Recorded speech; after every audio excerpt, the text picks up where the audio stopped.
श्रीमात्रे नमः। श्रीगणेशाय नमः। कालाम्बुदालिललितोरसिकैटभारेः धाराधरे स्फुरति या तडितङ्गनेव मातुः समस्तजगतां महनीयमूर्तिः भद्राणि मे दिशतु भार्गवनन्दनायाः. கனகதாரா ஸ்தோத்திரத்தில் இது 5வது பாட்டு. இப்போ இதில் என்ன சொல்கிறார் சங்கரர் பார்க்கலாம். இப்போ இதுக்கு முன் பாட்டில் அவரை அந்த கௌஸ்துபத்தை எல்லாம் பார்த்துக்கின்னு இருக்கிறாங்க இல்லையா, அது வரைக்கும் அதெல்லாம் பார்த்தவங்க கௌஸ்துபத்தை பார்த்துன்னு இருந்தால் அப்புறம் அதை விட நீ அழகாக இருக்கிற அப்படின்னு அவர் சொல்கிறாரு.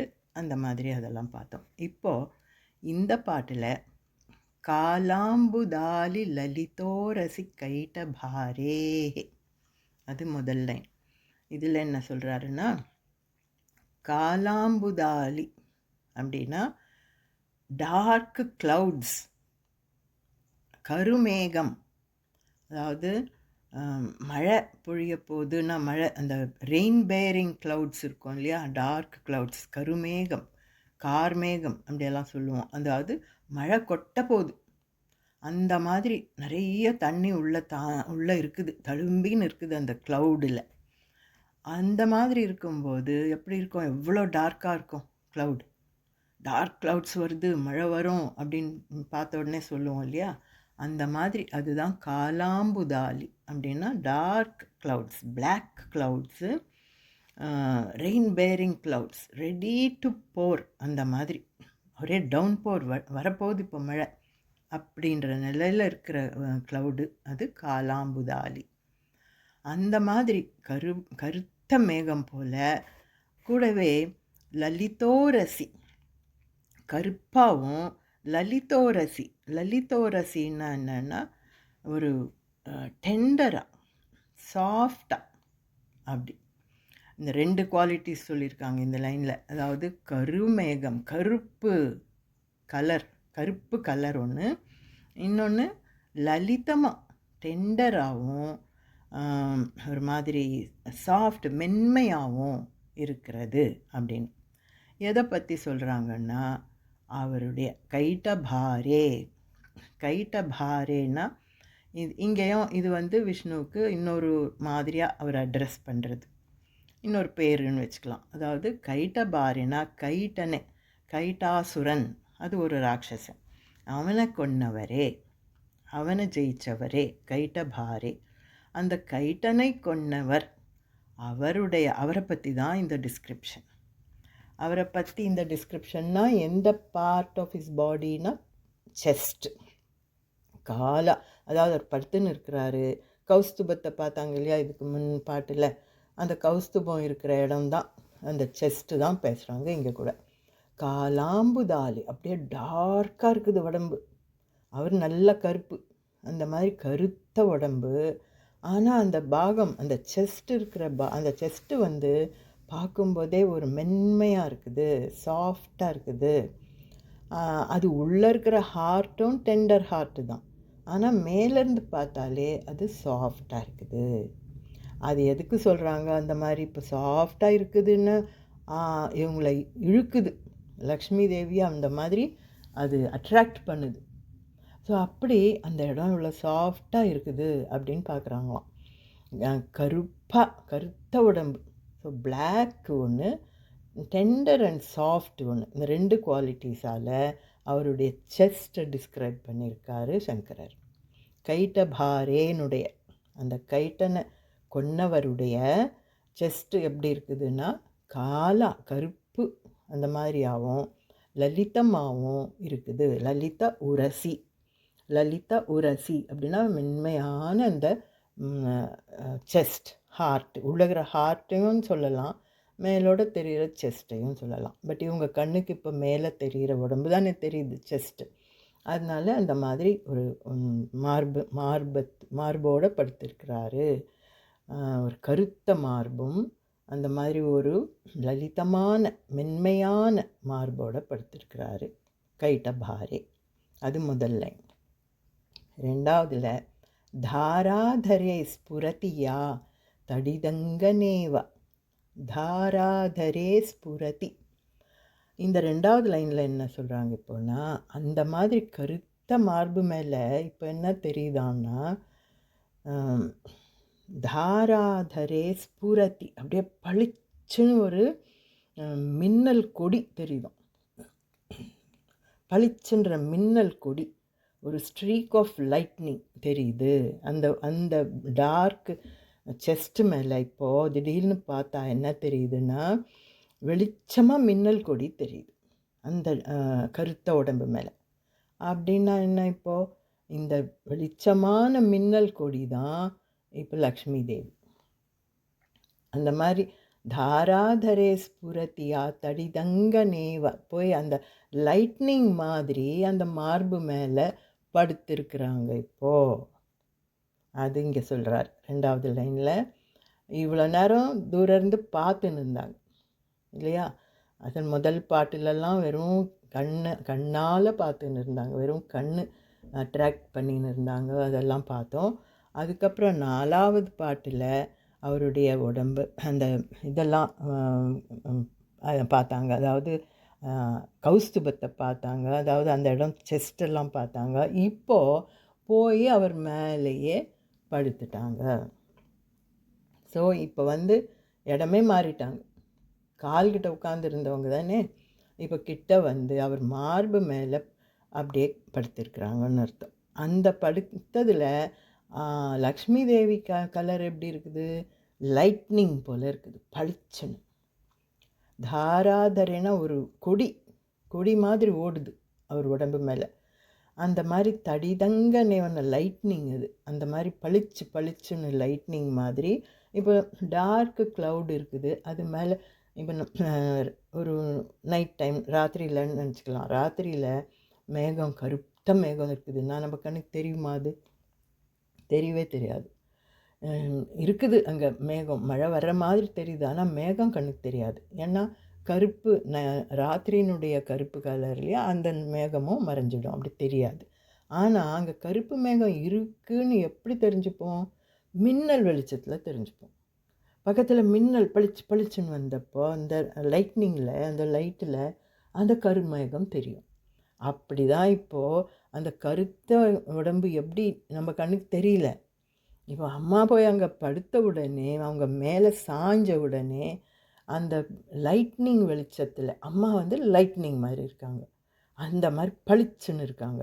இந்த லைட்னிங் மாதிரி போய் அந்த உடம்பு மேலே அப்படி சாஞ்ச உடனே அவர் இருக்கிறதும் தெரியுது. அப்போ தான் அந்த மாதிரி அவர் பிளாக்காக இருக்கிறார், க்ளவுடு மாதிரி. அது மேலே பளிச்சுன்னு அப்படியே கொடியாக ஓடுற மாதிரி மின்னல் எப்படி ஓடுமோ அந்த மாதிரி தடிதங்க அந்த வெளிச்சமாக அந்த இடத்துல தெரிகிறாங்க. So because of her we can see him. அந்த மாதிரி.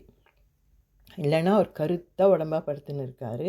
இவங்க போய் அது மேலே சாஞ்ச உடனே அந்த வெளிச்சத்தில் அவரும் விசிபிள் ஆனார் அப்படின்ற மாதிரி. ஸோ இதை தான் எப்போவுமே இந்த லலிதா சஹஸ்ரநாமத்தில் கூட அது சொல்கிறோம் இல்லையா? அதாவது இந்த மாதிரி சிவஞான பிரதாயினி அப்படின்னு ஒரு நாமம் வரும். சிவஞான பிரதாயினி அப்படின்னா சிவனை காட்டுறதே அம்மாவால் தான் அப்படின்ற மாதிரி. இவங்க அந்த சக்தியும் சிவனும் ஒன்று தான். அந்த சிவன் ரொம்ப சாதுவாக அப்படி இருப்பார். சக்தியால் சிவனை தெரிஞ்சுக்கிறோம் அப்படின்ற மாதிரி சக்தியால் அவருடைய வேலைங்களை பண்ணுறாரு, அவர் ஞானம் வெளிப்படுது அப்படியெல்லாம் சொல்லுவோம். சமயாச்சாரம்னு 2 பேரையும் ஒன்றா நினச்சி பார்க்குறது. அது மாதிரி தான் இங்கே லக்ஷ்மி தேவியினுடைய இந்த வெளிச்சத்தில் அவருடைய கருத்த உடம்பு கண்ணுக்கு தெரியுது.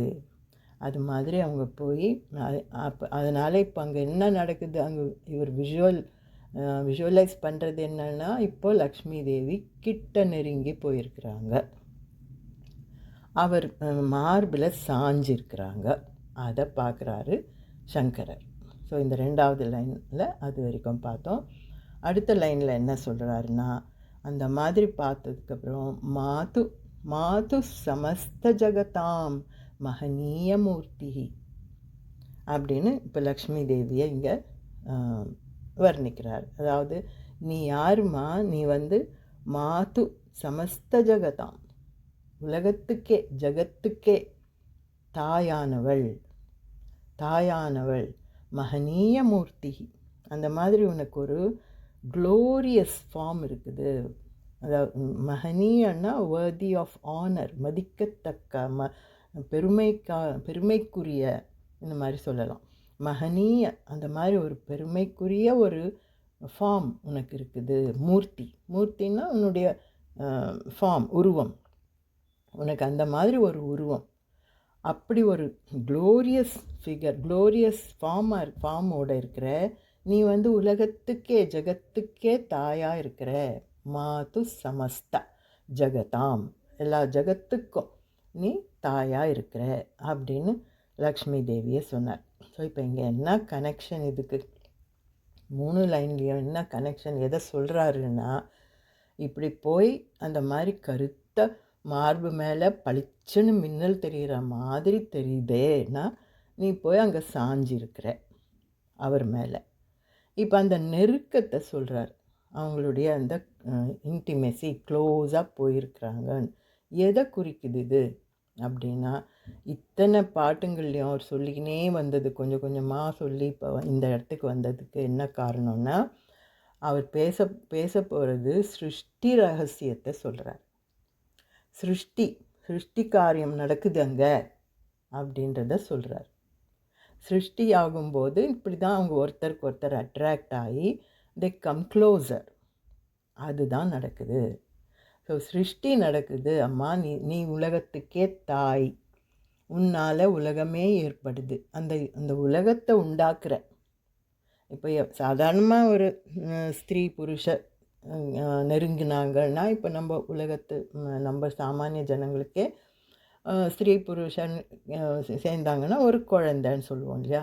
அந்த மாதிரி இது பிரகிருதி புருஷன், அம்மா பிரகிருதி, அவர் புருஷா.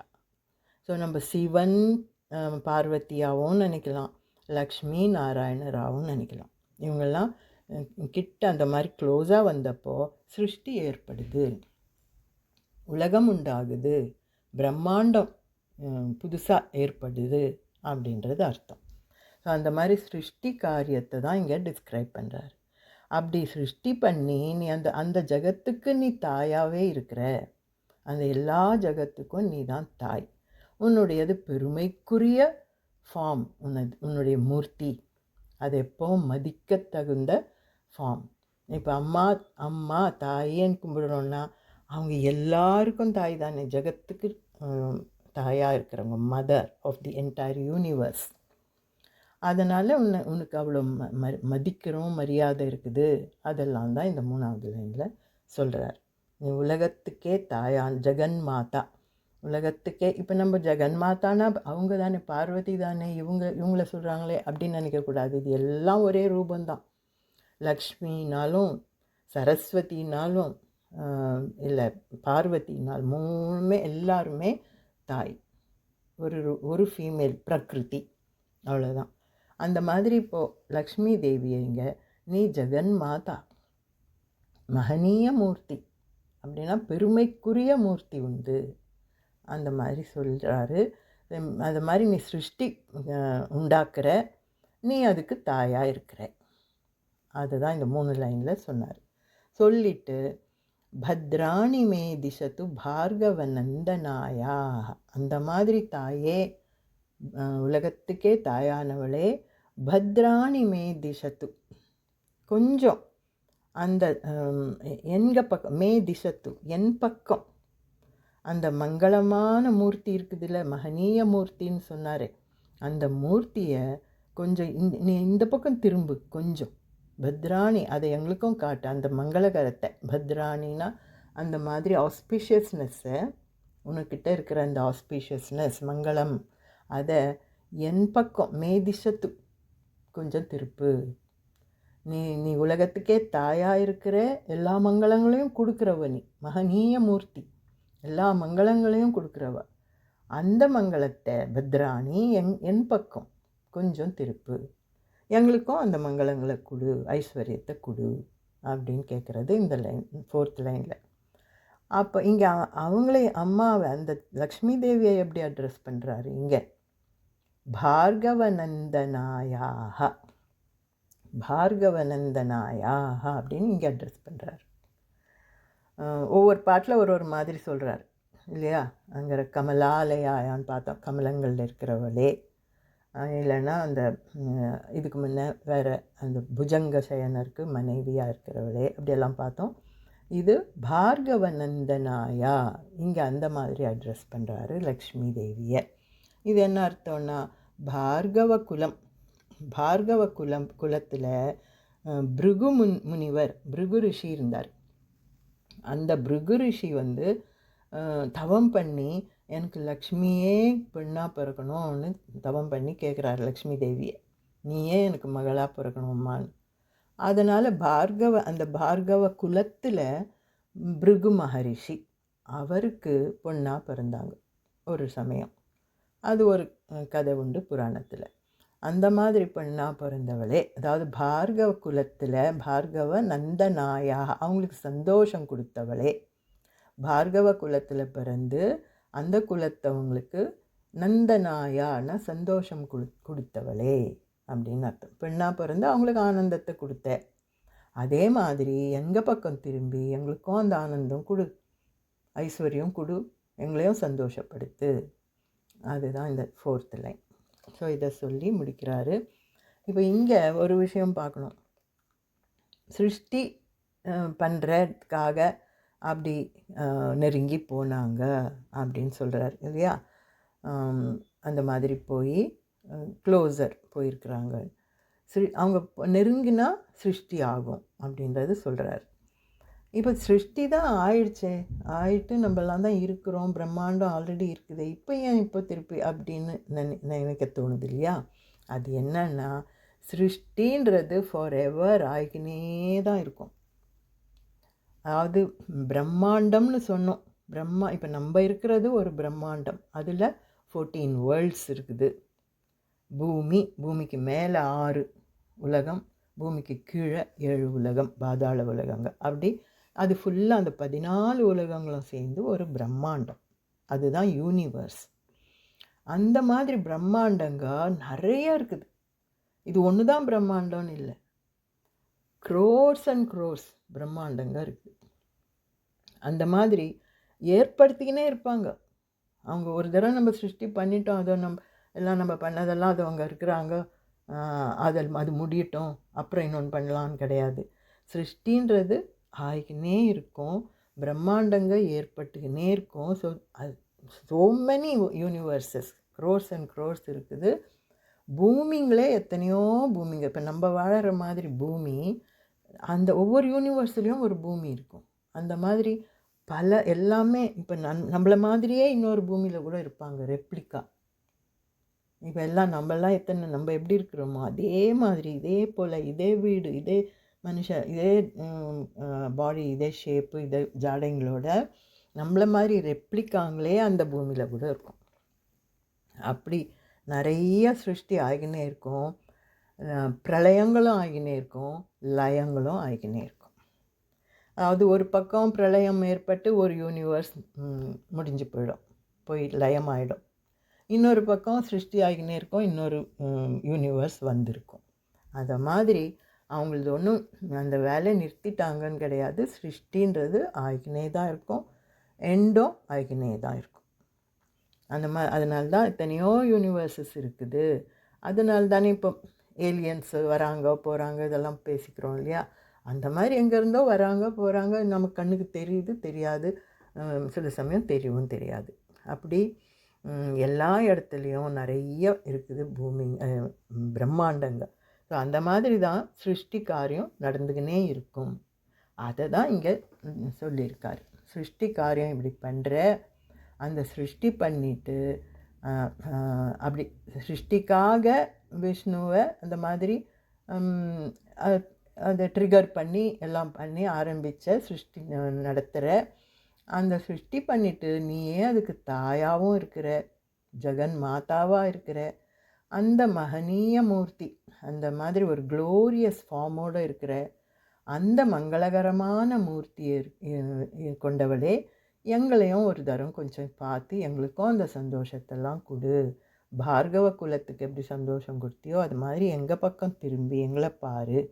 மே திசத்து, இன் மை டைரெக்ஷன் பார்த்து எங்களுக்கும் உன்னுடைய ஆஸ்பீஷியஸ்னஸ் மங்களகரங்களெல்லாம் கொடு, ஐஸ்வர்யம் கொடு அப்படின்னு கேட்குறாரு. அதை பார்த்தோம். அடுத்த பாட்டு அடுத்த ஆடியோவில் பார்க்கலாம். ஸ்ரீ மகாலட்சுமியை நமஹ.